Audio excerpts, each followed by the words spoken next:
بسم اللہ الرحمن الرحیم۔ آج ہم ان الفاظ کی بات کریں گے جو ہم روزمرہ زندگی میں استعمال کرتے ہیں۔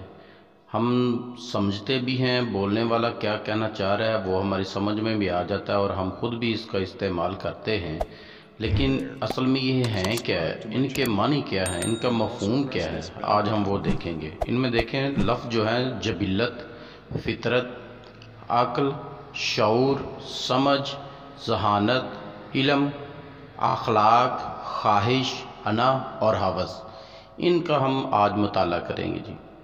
تو سب سے پہلے ہمارے سامنے ہے جبلت۔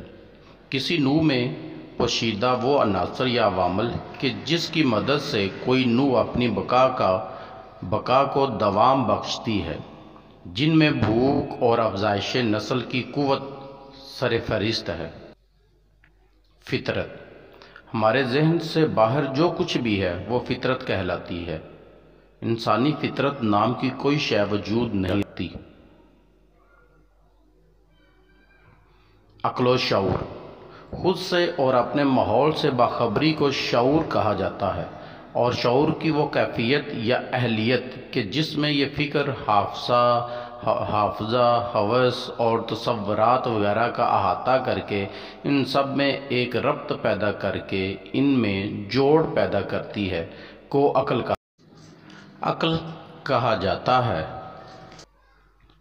سمجھ اور ذہانت، سمجھ وہ ذہانت ہے کہ جس کی رحمت سے تمام معاشرہ مستفید ہوتا ہے، اور ذہانت وہ سمجھ ہے کہ جس کا اطلاق صرف ایک ذات پر ہوتا ہے۔ یعنی اگر سمجھداری کو انفرادیت تک محدود سمجھا جائے تو یہ ذہانت کہلاتی ہے۔ اس کے برعکس اگر ذہانت کا اطلاق تمام معاشرے پر کیا جائے تو یہ سمجھداری کہلاتی ہے۔ ذہانت کا تعلق ذات سے اور سمجھداری کا تعلق معاشرے یعنی کہ سماج سے ہے۔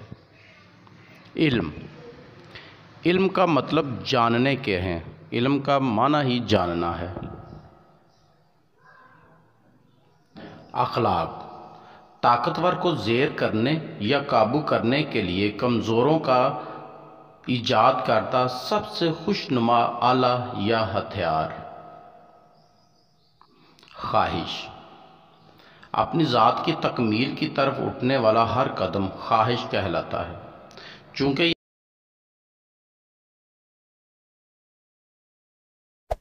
Hey there.